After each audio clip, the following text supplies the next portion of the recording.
Ahora vamos a hacer, vamos a exponer el tema de asma en pediatría, que está obtenido los datos por el Tratado de Pediatría de Nelson y el de Pediatría Esencial. Como parte de una definición, es una enfermedad inflamatoria crónica que da lugar a una obstrucción episódica del flujo de aire. La etiología es multifactorial. Hay carga genética con alteración de más de 100 locus genéticos ya identificados. Y bueno, en cuanto a sus causas, en el ambiente, los virus alergenos, el humo, son causas predisponentes. ¿Ya?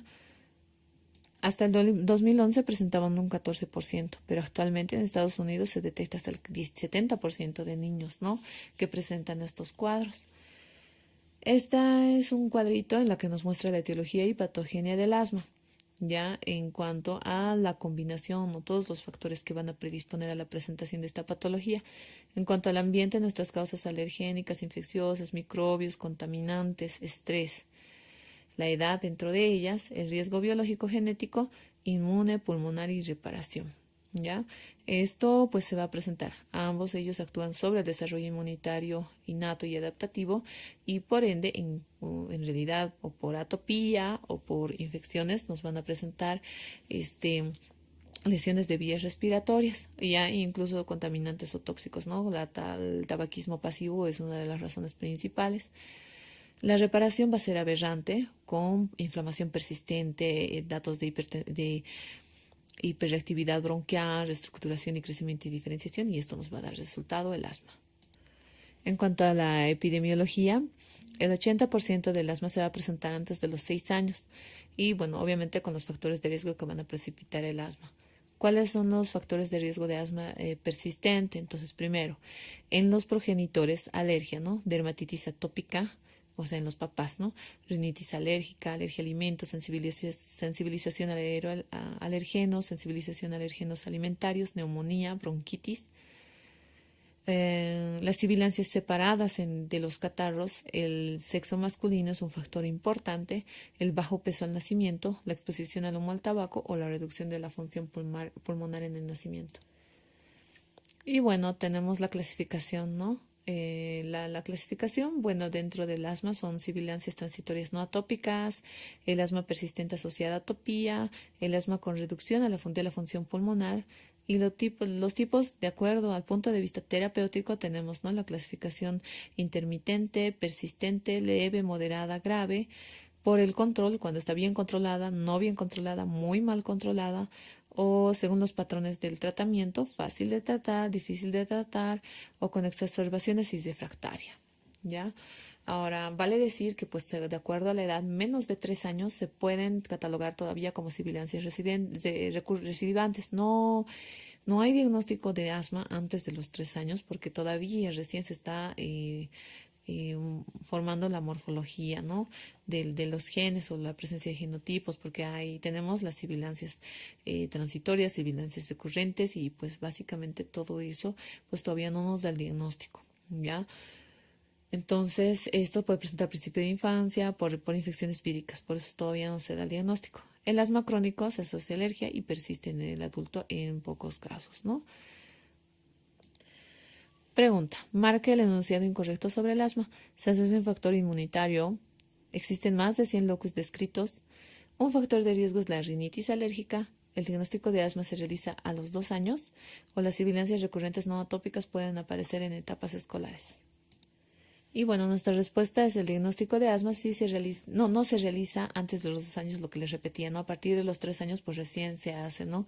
Dependiendo de todos los antecedentes y demás, después de los 3 años, porque esto se tiene que hacer también con la espirometría, que tampoco se realiza antes de los 3 años. Ahora, sí se asocia un factor inmunitario, existen más de 100 locus descritos y el factor de riesgo es la rinitis alérgica y las sibilancias recurrentes pueden aparecer en etapas escolares. Entonces, el incorrecto es el asma antes de los 2 años. En cuanto a la patogenia, tenemos primero un infiltrado celular exudativa. Ya esto puede estar desencadenado ya sea por reacción alérgica o por infección como tal.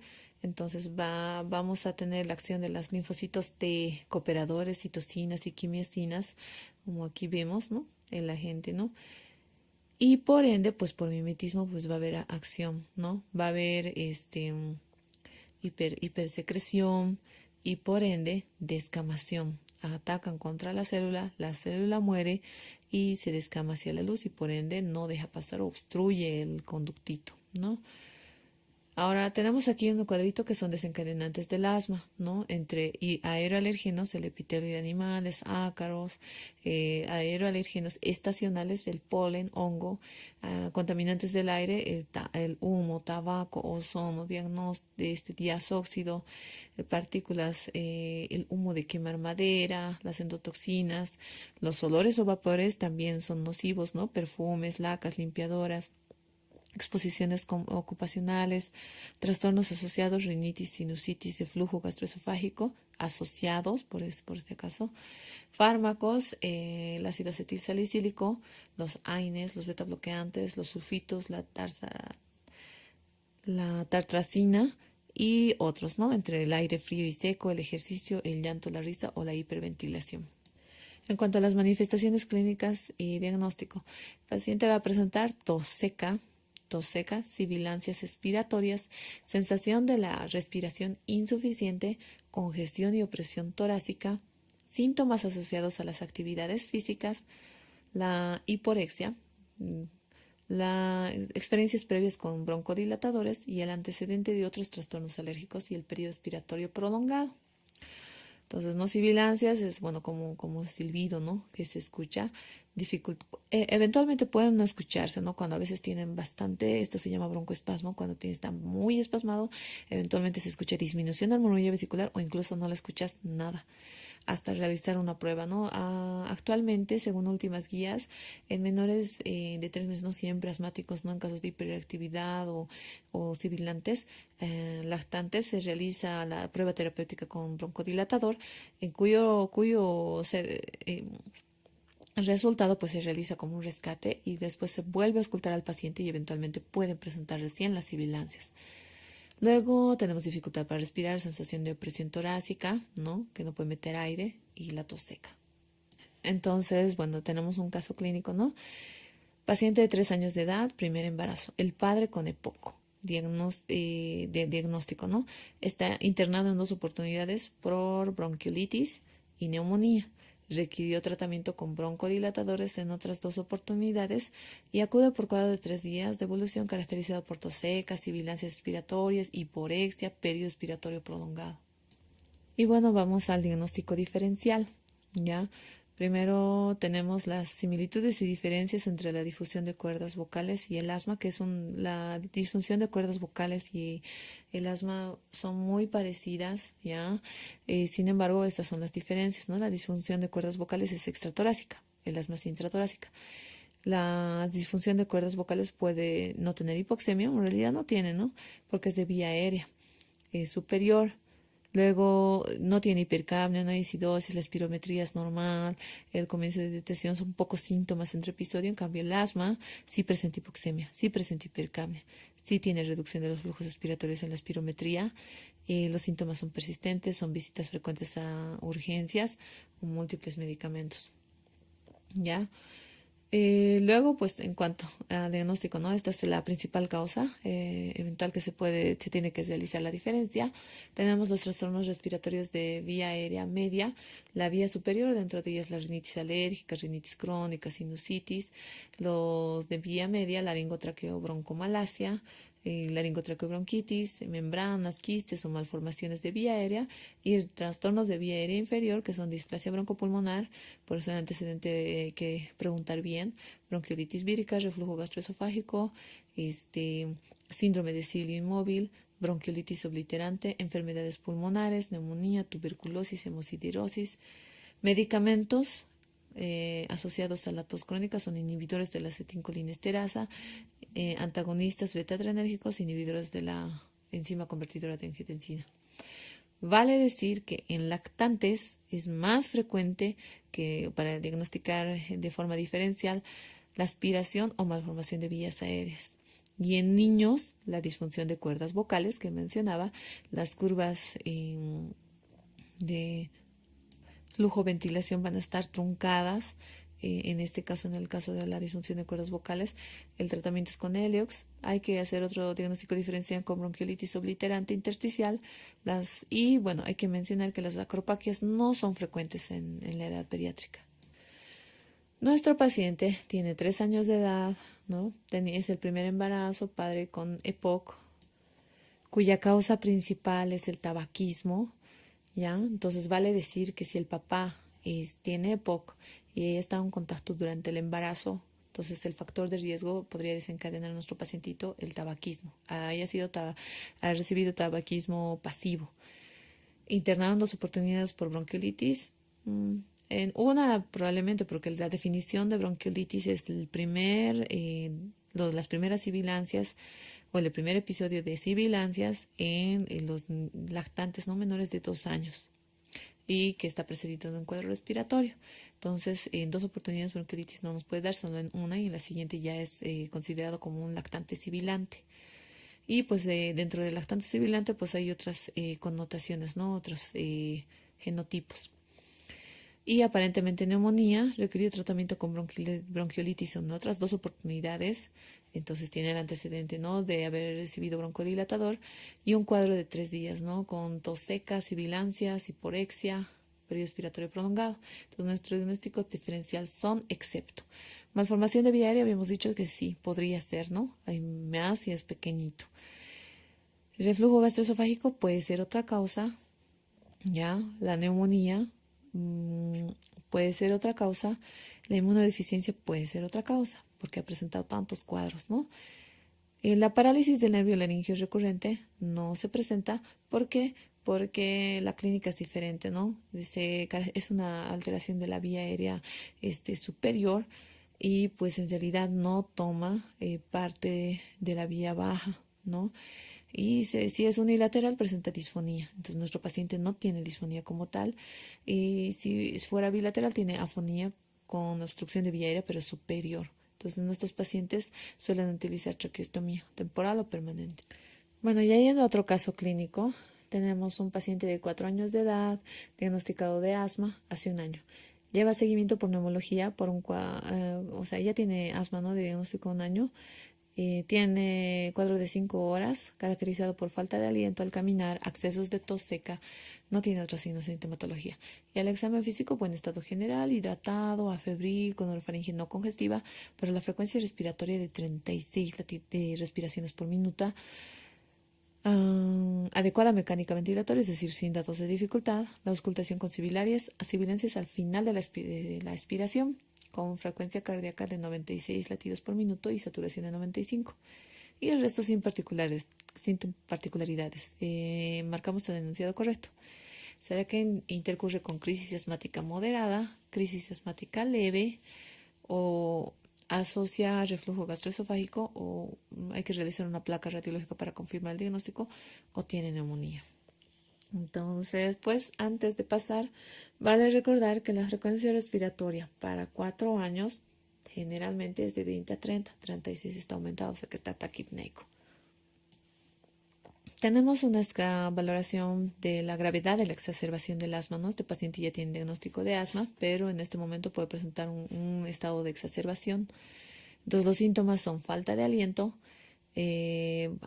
leves al caminar, moderada es cuando está en reposo, grave mientras está en reposo y no puede alimentarse. El estado del habla, leve es cuando tiene frases largas, moderada cuando tiene frases cortas y grave cuando tiene, pues solo puede decir palabras. Y el estado de alerta, leve cuando puede estar agitado, moderada, habitualmente agitado, y grave, generalmente agitado, pero somnoliento y alteración del estado de conciencia.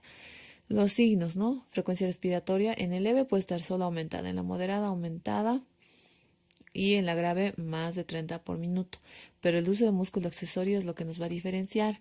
En la leve no hay datos de dificultad respiratoria. En la moderada puede haber datos de dificultad y en la grave es habitual, o sea, tiene dificultad y tiene movimientos tóraco-abdominales, o sea, respiración, frecuencia respiratoria superficial. Y las sibilancias en el leve pueden ser telespiratorias, o en la moderada a lo largo de toda la expiración, y en la grave cuando es bifásica, ¿no?, en la inspiración y en la expiración. Y puede incluso no escucharse las sibilancias, ¿no? La frecuencia del pulso menor a 100 es en la leve, moderada desde 100 a 120 y la grave más de 120.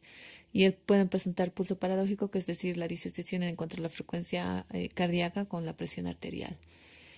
Y la evaluación funcional, ¿no? En cuanto realizamos el flujo expiratorio máximo, más del 70% es leve, y entre 40 y 69% moderada y grave menos de 40.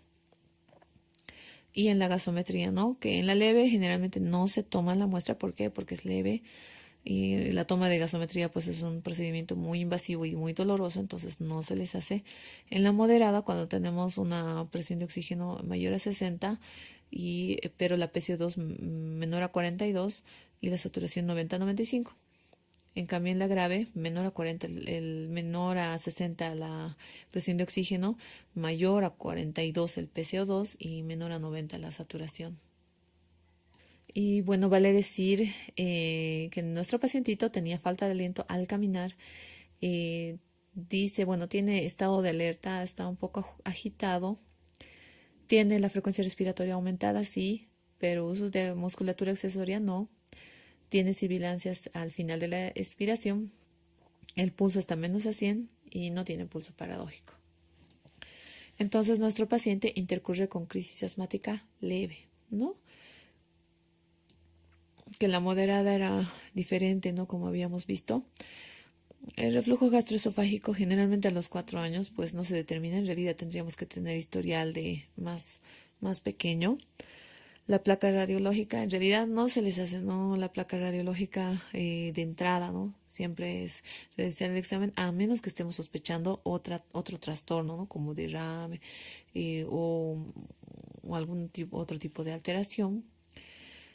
Y no tiene neumonía porque no hay antecedente de fiebre, está febril y a la auscultación pues tenemos sibilancia, o sea, no hay algo característico de la neumonía es los estertores crepitantes, ¿qué más? El soplo tubárico, la broncofonía, ¿no? Y bueno, pasando a otro punto, en relación a los exámenes complementarios, marca el enunciado incorrecto. Bueno, en la rayos X se evidencia datos de hiperinsuflación pulmonar, para el diagnóstico de asma, ¿no? La espirometría en un niño no asmático tiene volumen expiratorio medio en un segundo de 3.4 y la relación del BEMS con del volumen expiratorio medio y de la capacidad vital forzada es de 0.86, o la respuesta broncodilatador mejora a más del 12%, o el flujo expiratorio máximo es el gold estándar para el asma, o la gasometría muestra una PCO2 aumentada. Y bueno, para el diagnóstico, las anomalías que esperamos encontrar en la espirometría, ¿no? En clínica es la limitación del flujo de aire, el volumen expiratorio máximo en un segundo bajo, es decir, respecto al porcentaje, ¿no? De lo aceptable, y la relación del volumen expiratorio máximo en un segundo sobre la capacidad vital forzada es menor a 0.8. La respuesta al broncodilatador mejora hasta 12% y la provocación con el ejercicio va a empeorar hasta más del 15%. La vigilancia diaria del flujo expiratorio máximo o el volumen expiratorio máximo en un segundo va a variar, ¿no? Generalmente hasta el 20%. En la rayos X lo que vamos a encontrar es hiperinsuflación pulmonar. ¿Cuáles son los datos de hiperinsuflación? La horizontalización de las costillas, el aumento del espacio intercostal, la herniación del parénquima pulmonar y el descenso de los arcos diafragmáticos, ¿no? Esto ya habíamos mencionado. La velocidad, el volumen expiratorio máximo en un segundo usualmente son bajos. El ejercicio ayuda a identificar niños, por eso se le hace la provocación con el ejercicio. El óxido nítrico expirado es un marcador de la inflamación de vía aérea, así que es un excelente examen, ¿no? Y la medida del flujo expiratorio está correlacionado con los síntomas con variación diurna de más de 20%, nos va a decir el diagnóstico de asma. Este es un gráfico, ¿no? De espirometría, en la cual tenemos, ¿no? Las asas de flujo espirométrica ¿no? En una persona que no es asmática, sin limitación del flujo, si se dan cuenta. Y bueno, tiene un aspecto medio excavado, ¿no? O cóncavo. En los flujos de... Esta es la comparación de un sujeto, de un niño no asmático versus un niño con asma.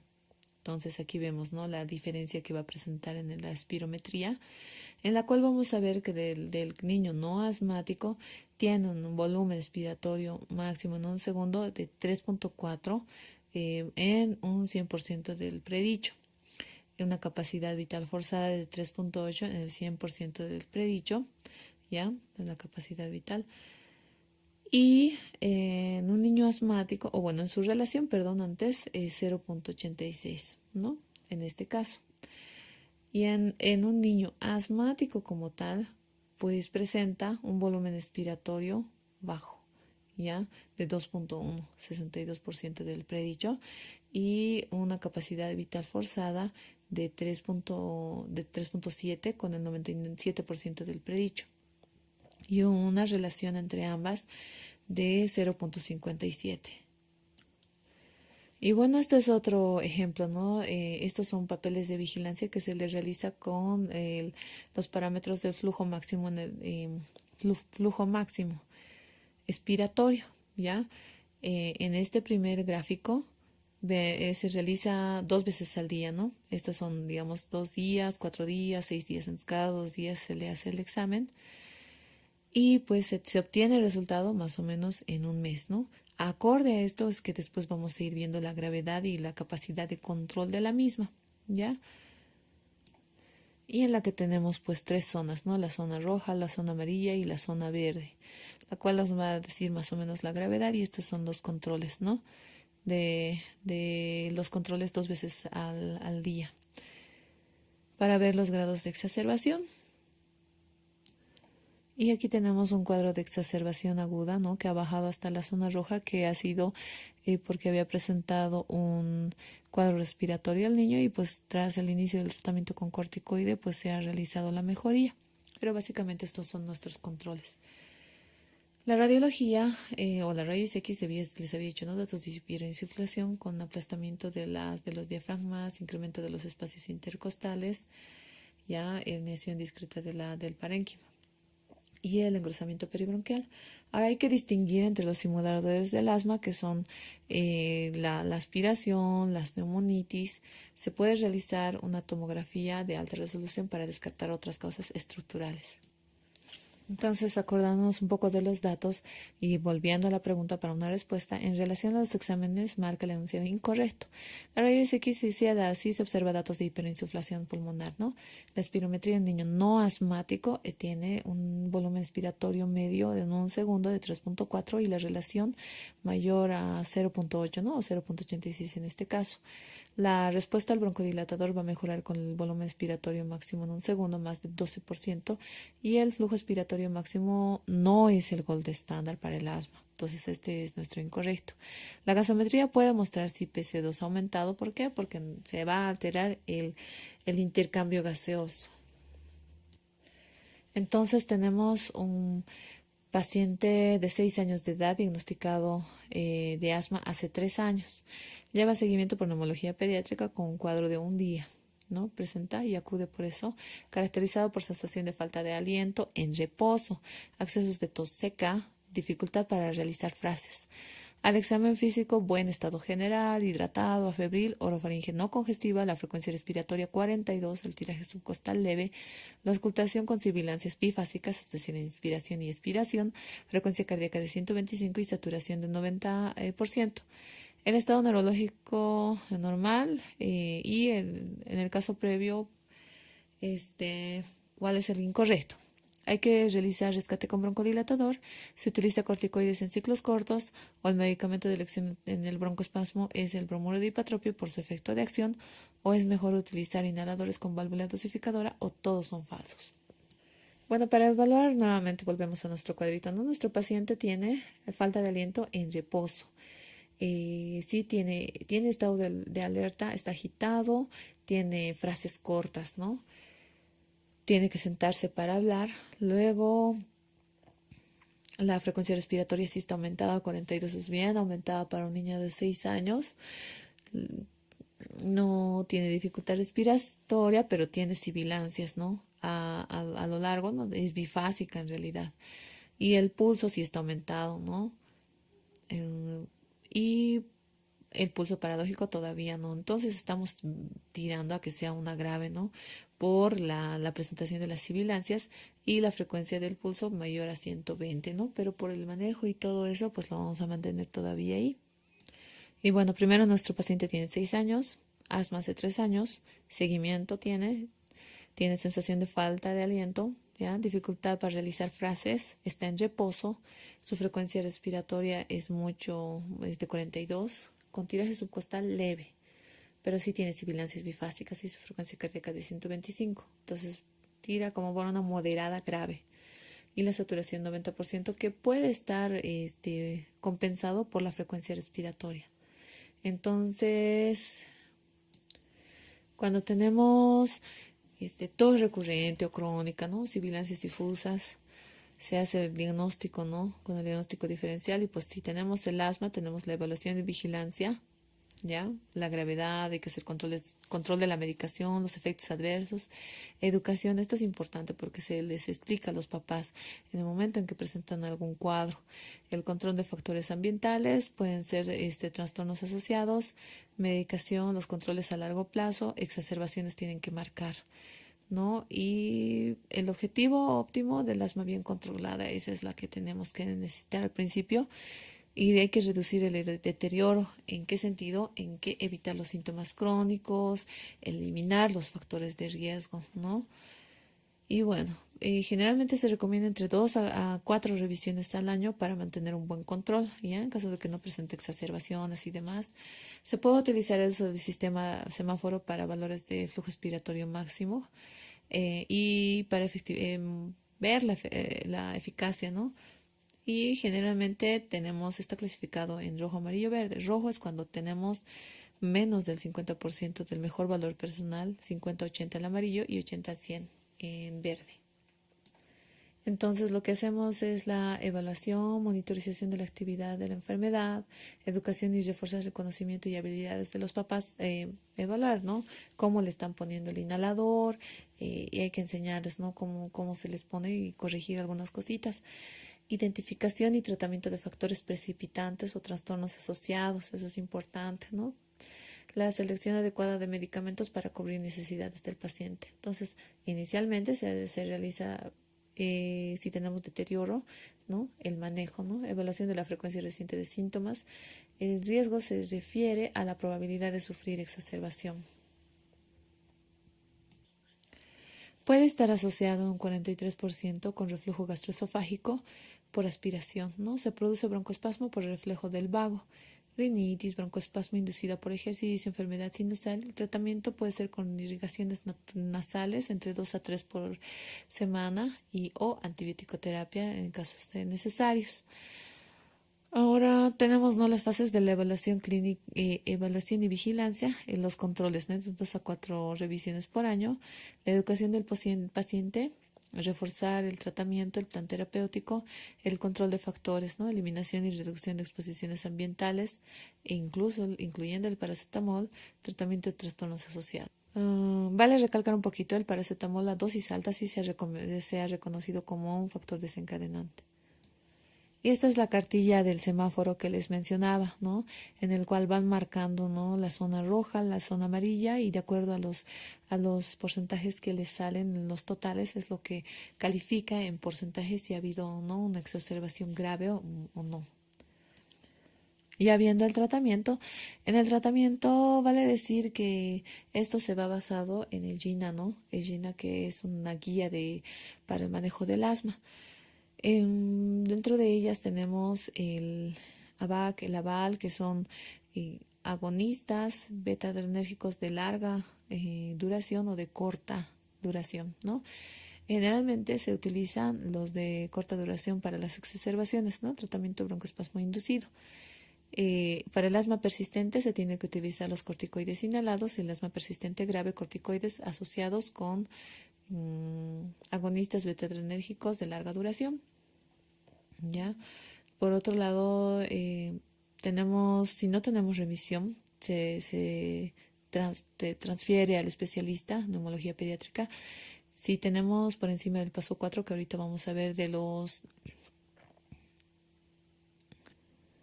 del protocolo de manejo, ¿no? Se puede utilizar AINES, el cromoglicato, nedocromilo para reducir el espasmo del ejercicio, ¿no? Generalmente. Y bueno, los, los corticoides inhalados a dosis altas y la administración frecuente 4 por día puede presentar efectos adversos, entonces hay que controlar cuando tenemos esa presentación o esa modalidad de uso. Los corticoides sistémicos pueden utilizarse en ciclos cortos o en ciclos largos. Se puede utilizar los betagonistas de acción larga y los modificadores de leucotrienos, ¿no? Que pueden ser en el uso del asma leve persistente y generalmente pueden estar asociados a la formación de Church-Strauss, ¿ya?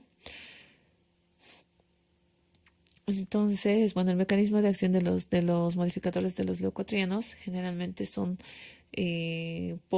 porque inhiben, ¿no?, la formación de leucotrienos, que son mediadores proinflamatorios que pueden inducir broncoespasmo y secreción de moco. Bueno, en cuanto a otros tratamientos, tenemos la teofilina, ¿ya? Junto con los alfa-adrenérgicos, la adrenalina se puede utilizar como broncodilatador, ¿ya? Pero sus reacciones adversas son cefalea, vómitos, arritmias, convulsiones, incluyendo la muerte. Tenemos los anticuerpos monoclonales, que son el omalizumab, que se administra en tratamientos de niños de más de 12 años, ¿no? En tratamiento, que pese a que hayan recibido tratamiento con corticoides de adecuada forma, no haya respuesta. Y su reacción adversa generalmente es la anafilaxia en el 0.1%. Entonces hay que recordar que es más de 12 años y anafilaxia al 0.1%. Los medicamentos de alivio rápido, de rápida acción, generalmente los agonistas beta-adrenérgicos de corta duración, entre 4 a 6 horas es su acción y se puede realizar incluyendo los rescates con broncodilatador, que generalmente son entre cada 20 minutos o cada 15 minutos por una hora. Y los inhaladores con válvula dosificadora. Tenemos por otro lado el uso de anticolinérgicos, el bromuro de ipatropio, pero son menos potentes que los beta-agonistas. Por ende, este no es uno de elección, ¿no? En cuanto al manejo, sí puede ir asociado para potenciar la acción agonista, pero inicialmente no se va con ella. Entonces, ya yendo a la respuesta de nuestro pacientito, sí se debe realizar rescate con broncodilatador, generalmente entre 15 a 20 minutos de inhalaciones con PAF, generalmente broncodilatación de corta duración. Sí se puede utilizar un corticoide de ciclo corto para este caso, en este caso moderada, ¿no? Y el medicamento de elección para el broncoespasmo no es el bromuro de ipatropio, como les decía, generalmente generalmente los que son de primera elección son los de corta duración. Y es mejor utilizar inhaladoras con válvula dosificadora, sí, es mucho mejor utilizar. Entonces, esa es la respuesta. Y bueno, hemos concluido hasta esta parte de la primera parte de asma, considerando que todavía falta bastante. Espero les haya gustado.